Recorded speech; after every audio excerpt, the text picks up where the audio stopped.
NANI?! What's up guys? Ayan, at ito ang ating bagong project naman ngayon. Ayan guys, at ito po ang Helix service ng Magallanes Shell guys.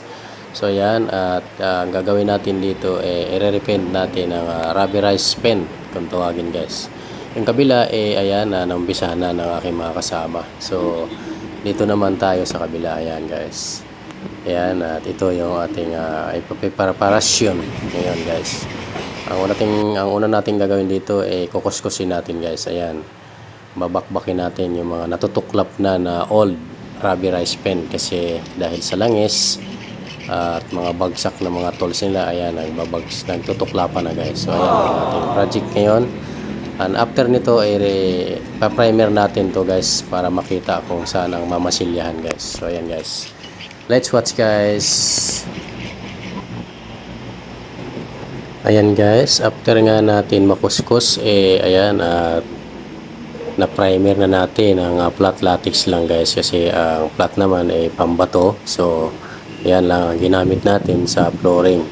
So after natin makuskus, ayan guys, na primer na natin siya. So ayan, after nito ma-primer mamasilyahan naman natin ang pulitap guys.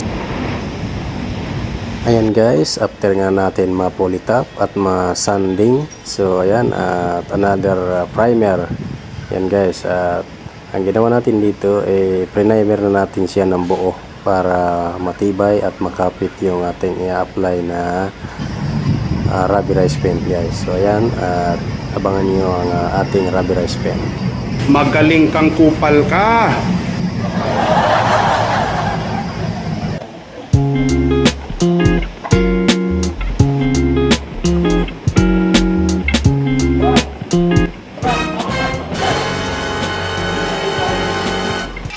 Ayan guys, shout out daw sa mga nasa kabilang istasyon ngayon sa Shell na nasa Helix guys.